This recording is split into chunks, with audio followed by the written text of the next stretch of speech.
The final thing here we're going to talk about is grading the. We were supposed to talk about the Minnesota Vikings and Packers 2020 NFL draft picks, their grades, our midseason grades of each draft pick. But once again, Tristan could not join us. We'll see what he can do next week with the Packers and everything. So I'm not going to lie to you. When the Vikings lost guys like Everson Griffin, they lost guys like Linval Joseph, they lost guys like Xavier Rhodes and Trey Waynes. Even though Xavier Rhodes was on his way out, I wasn't necessarily heartbroken, but he was a good cornerback in the day, a great cornerback in the day, and I think the change of scenery has been great for him. It has been great for him, and I'm very glad to see it.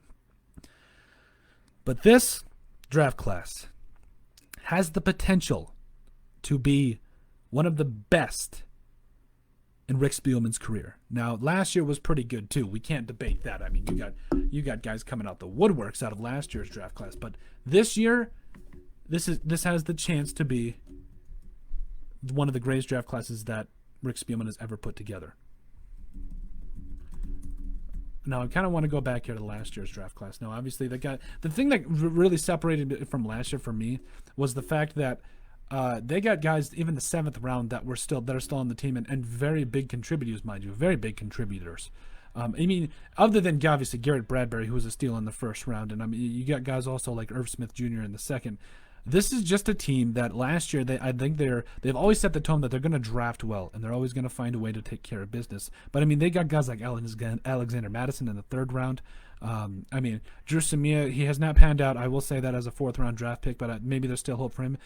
Cameron Smith, hope for a speedy recovery for him in his heart surgery. I think that he's still a good linebacker. Armand Watts has been playing he's been playing very well. Not out of his mind, but he's been playing very well this year. He had 7 sacks in college last year. He didn't really get the time of day. This year, he's been doing very well. I'm overall pleased with what I've seen from Armand Watts.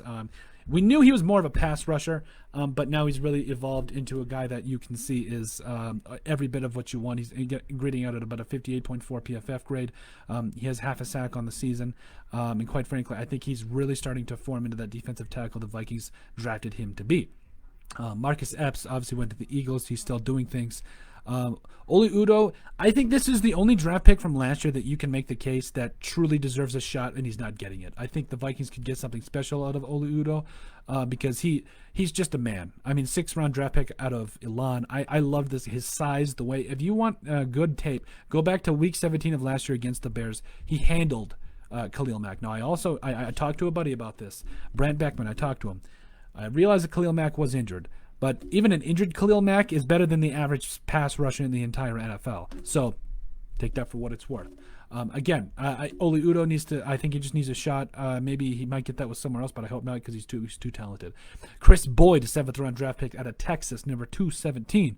This guy, he's not been a world beater, but he has been reliable. He's been a guy that they can lean on. He's been made plays for plays when they need him to. And by the way, look up his wired against the Lions. That was actually kind of hilarious. Dylan Mitchell was the wide receiver that I thought was going to outplay everybody, but it didn't end up panning out. I believe he's still finding his way around the NFL. But I think he's still got a lot of promise. I think he's still definitely a player that is still could find his way in the NFL. He's currently a free agent, but hey, you know what? He's still got the talent to be there. Olabisi Johnson now. He has been overshadowed, and again, I'll get into the Vikings draft class, this year's draft class in a little bit. I just kind of wanted to set the tone of how well the Vikings have been drafting these last 2 years. Olabisi Johnson has 5 catches for 93 yards. If you were to, that's just so not what I expected this year. I didn't expect Justin Jefferson to come out like he did this year, and because of that, I mean, Olabisi Johnson just hasn't been given the time of day, and it's been rough to see because you like the guy. You really do. You hope he does well. You hope he has a good career. And you just give him the benefit of the doubt because he's a great team player, a guy out of Colorado State, a guy that you liked watching, and I think he's still doing a lot of things right. Now, finally, the final draft pick was Austin Cutting out of Air Force. I thought this was really a cool pick that the Vikings had, even though he's on the COVID-19 list. Hopefully we wish nothing but a speedy recovery, even though I think he was more of just a close contact. But I'm hoping that he can come back for this game because he is a big loss as well. That just sets up the tone. The 2019 draft class sets up the tone for this 2020 class because the Vikings have been drafting well, and it's about time somebody said something.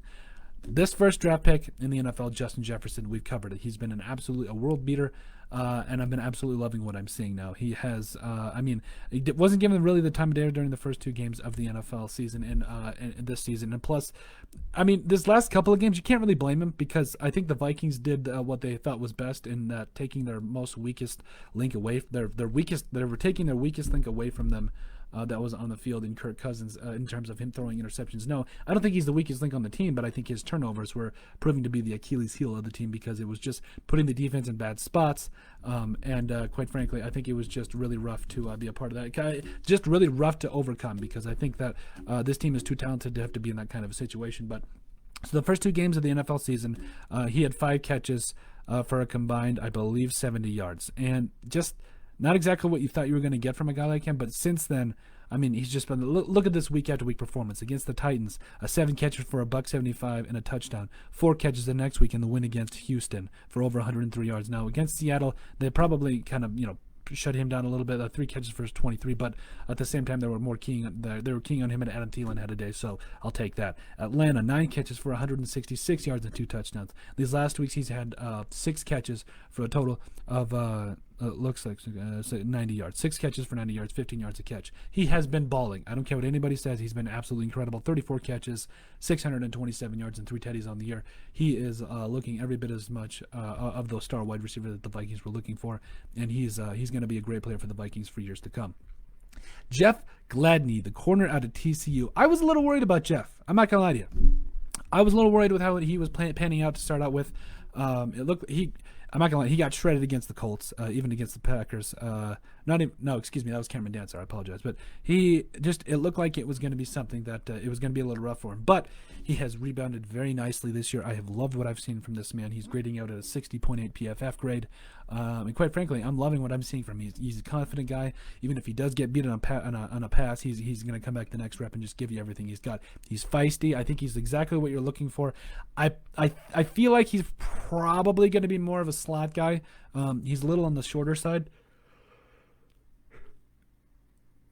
but I feel like he's still going to be a really good player for the Vikings moving forward. 6 foot, $183. He's not very big, but I think that he's going to be moved into the slot, and I think he will be a shutdown slot cornerback. You heard it here first, and I think the Vikings will have to find a wide receiver to be able to take, a corner to be able to take those outside spots. I think Cameron Dancer is still a good dude. We'll get to him in a second, but I've loved what I've seen from Jeff Gladney. He has looked every bit of the part of the first-round draft pick, especially as late of this season, even though, again, he got picked on early on, but I think he's learning it pretty quickly.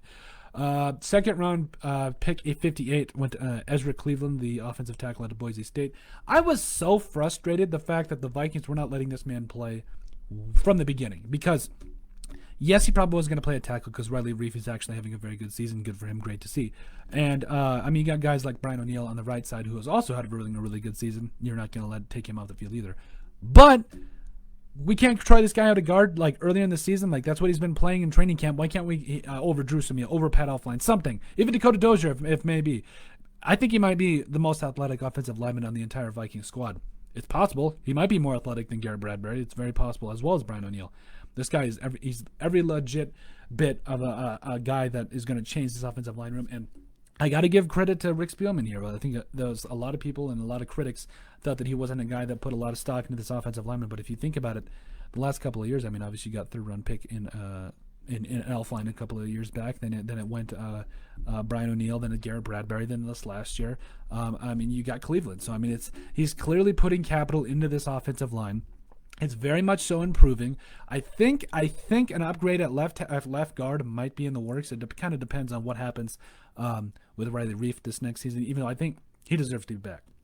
Riley Reif deserves to be back for another season with how he's played. But Ezra Cleveland has been balling at right guard, especially these last 2 games against the Packers and against the Lions. He has been balling. Okay, so it's about time that the Vikings here find a way to get a guy in the field that deserves to be there, and he's just balling. So I'm loving what I'm seeing from a guy like Ezra Cleveland. He's been doing his thing, and it's been absolutely great to see. Now, I still think he's a little bit more of a left tackle. I think that's what he only played in high school and while he was up there at Boise State. But I feel like this is still a guy that is going to play left tackle. But for right now, the kind of production we're getting out of him at right guard, I might be afraid to move him because he's played pretty well. Now again, his pass rushing against the pass has not been great. Pass blocking has been amazing, but he's a rookie, and B, has never had to have that kind of an anchor and play like that, especially while he was a guy that was mainly a left tackle,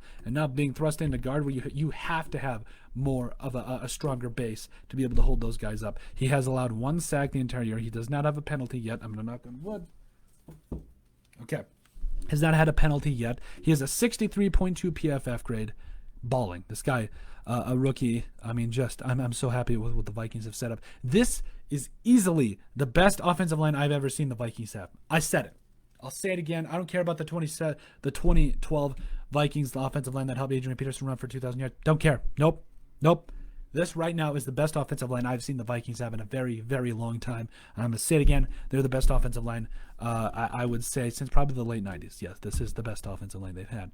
Cameron Dantzler, 3rd-round pick, 89th overall out of Clemson.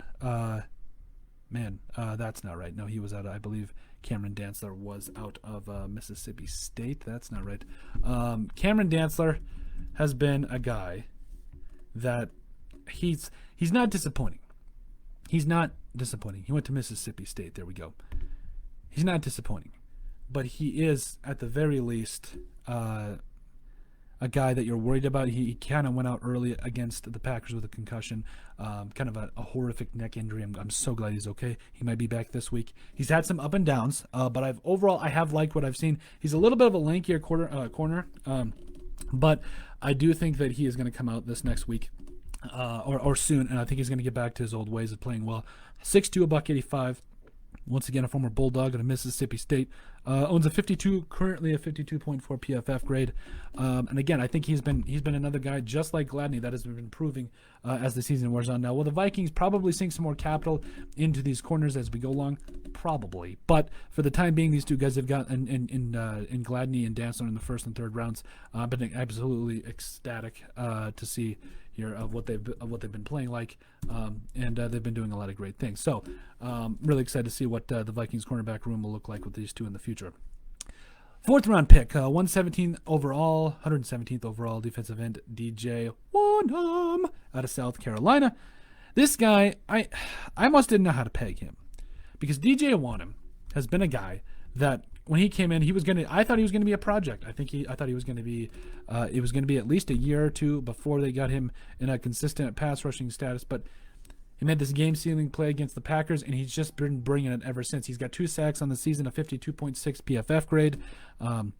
He's been bringing it, 5 solo tackles, and a forced fumble. Again, it's just game-sealing play against the Packers, and it was just fantastic. I absolutely love what I've been seeing from DJ Wonnum.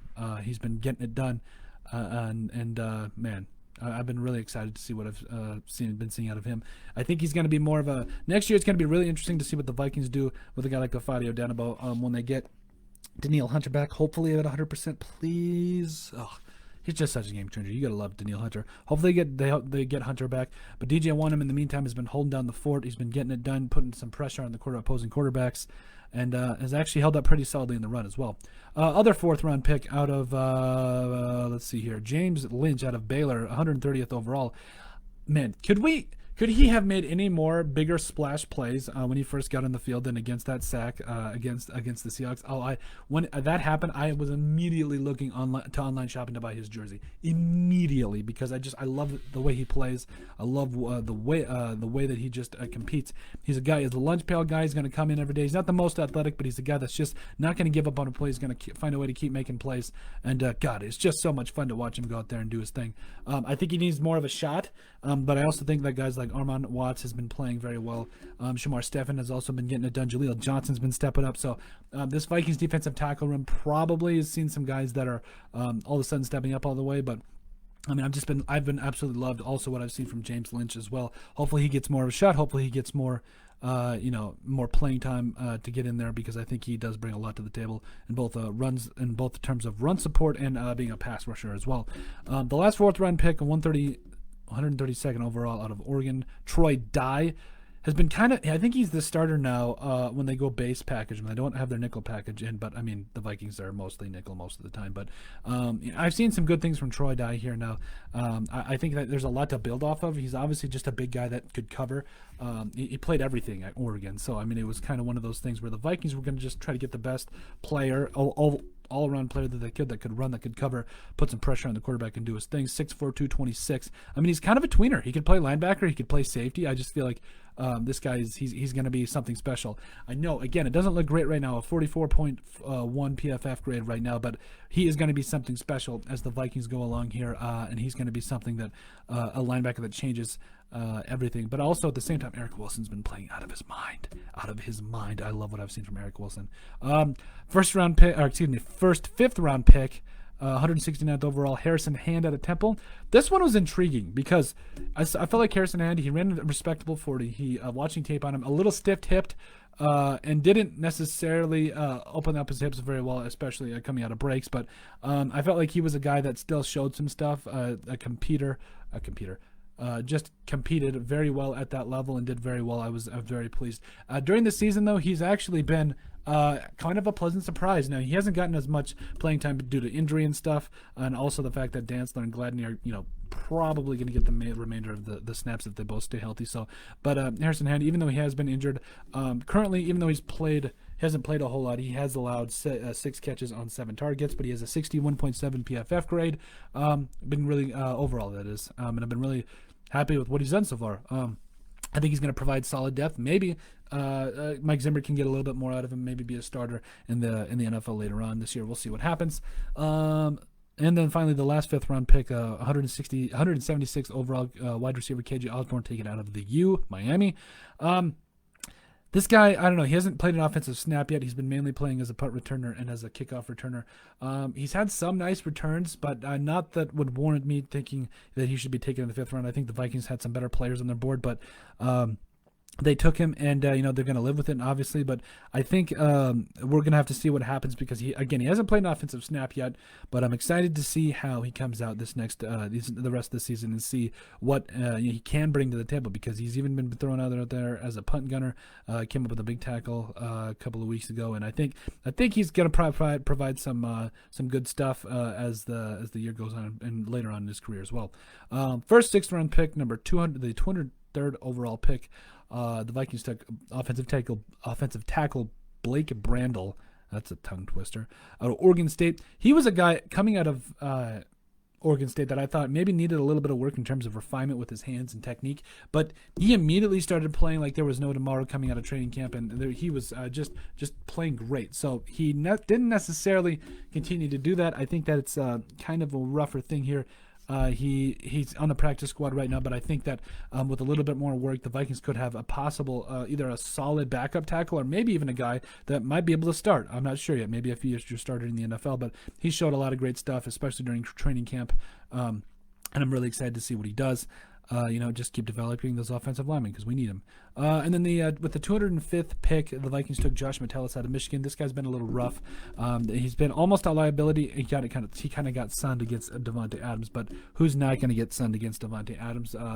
It's been kind of rough. I think he's been definitely a steep learning curve for him. But he has done some good things. I thought he was going to do way better in training camp. He did start out okay, but then it just didn't seem to work out. He was cut and then brought back, but we'll see how he develops, especially with guys of like Harrison Smith and these Vikings corners that just keep getting injured. So we'll have to see how that goes. Kenny Welkis, the 225th pick, defensive end out of Michigan State. This was guy. Don't you love these stories? These Rudy, hard worker guys that just keep bringing their lunch pail that you don't think should make it, but they do because they never give up. Loved it. I think this guy, I'm absolutely ecstatic with what he's done. But even though he has not got any playing time yet, I think that he could be potentially something that could be kind of special. I think that he is kind of one of those guys where he's never going to be a 10 or 12 sack guy, but he offers a lot, and he's on the practice squad. So I think that he's going to bring a lot for this team in the future. I think they're going to develop him a little bit. He's still a little young, 23.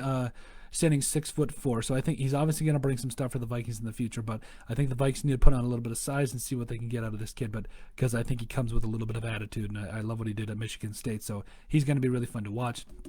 The second 7th round pick, 244th overall out of Iowa, quarterback Nate Stanley. When I watched tape of Nate Stanley before the season, I felt like he was a guy that probably had, like, in terms of arm strength, I think he had one of the best arms in the entire draft. I felt like he obviously was kind of pampered by the Iowa's power football, but he was a guy that also at the same time was an exciting prospect of what he could become. Now, he does have accuracy issues. Let's call a spade. But overall, I've liked what I've seen from him. Has not made it onto the game day roster yet, I don't believe, and I do not think that he is getting that shot anytime soon, but I believe he's on the practice squad. He keeps doing his thing. I think he could get hawked by another team because of, maybe a team that just wants to see what he could do. But I think the Vikings are going to kind of keep him around, just kind of see what they have maybe next year when if things get normal again, maybe, and maybe see what he can do in the preseason. But we'll have to see. But with him, but a tall guy that has a rocket arm, there's a lot to like there. So we'll see what he brings in the future here. The 249th pick overall in the 7th round by Brian Cole II out of Mississippi State. Box safety, a guy that's going to come up and thump you and do what he has to do to win the football game. I've absolutely loved what Cole has done as well. But I do feel like he is another guy that is almost needs to really show out in special teams. Did not do that. He was cut. And currently, I'm just looking it up here. He is, I believe he's with the Dolphins. He's a safety for the Dolphins.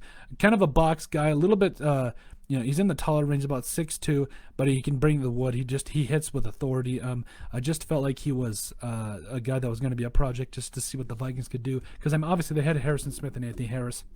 They probably weren't going to have him do anything right out the gate, but excited for his future. Hope he does well in Miami. And then the final pick, I love this pick, the 253rd pick out of Washburn University, the Ichabods. Can you literally the Ichabods, the story of Ichabod Crane, the one that scared you during Halloween, or was it Halloween? Whatever it was. That scared me. I'm a grown man, I'll admit it. That story always scared me. But Kyle Hinton, an offensive lineman, I think he's going to play guard in the NFL. Guy's just amazing. You talk about his spider chart, what he brings to the squad here. From everything that he did, he's an athletic guy. He's mean, and that's exactly what you want from an offensive lineman. So overall, very excited to see what this guy is going to bring and do, especially as the Vikings move forward here and maybe try to find another guy that can come in and play guard. I don't know who that is. Dakota Dozier has shown some good stuff this year, but I don't know if the Vikings are looking to upgrade. They should be looking to upgrade because this offensive line, it's starting to look like a legitimate unit right now. They're communicating very well. They're athletic. But I just want to make sure that we can protect the quarterback, whether that's Kirk or the quarterback of the future. But a guy like Kyle Hinton is a guy that could really step up. I think next year he's going to get more of a shot because, again, COVID kind of threw a lot of things, a monkey wrench into things this season. But I do expect Hinton to come out in training camp next year and ball and bury people. I'm talking just pancake. Pancake, yeah. For those of you that want to watch what I just did, yeah, please, once again, make sure to watch this on YouTube. But, yeah, he's going to be a guy that just pancakes people. So I think he's going to have a really good time this next season. I think he's going to have a really good training camp next year, and he's going to bring a lot to this Vikings offensive line room. Just a nastiness. You need to have that nastiness when you play offensive line. It's a requirement. So that's my final grades over here. Just to kind of run through. I don't think I actually gave like actual letter grades other than Jefferson, which is obviously an A. Then obviously Gladney, I'd get probably B plus right now because he's been really showing a lot of stuff as of late. Ezra Cleveland, A, don't care, love it.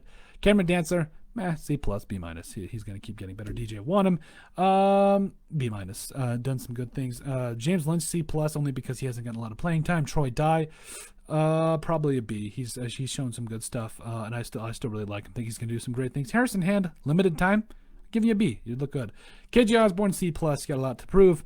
But hopefully he can come out and just bust a couple of big returns. Blake Brandel, offensive tackle out of Oregon State. I'll give him a C+. He looked good in training camp. I think he's going to provide a lot of stuff, a lot of value for the Vikings later on. Josh Metellus, this one's rough. C-. I think it's been a little rough for him coming out. Hopefully he can figure it out and find a place on this Vikings squad. Kenny Willekes, C. I mean, the rest of these guys are most likely going to be C's because we have not really seen a whole lot of them. So, yeah, Nate Stanley, C. Brian Cole is C. Obviously, even though he's with the Dolphins, but Kyle Hitton, I give C for like right now, but potential wise, I give an A, because this could be a guy that really comes out and does a lot of great things for the Vikings in the future.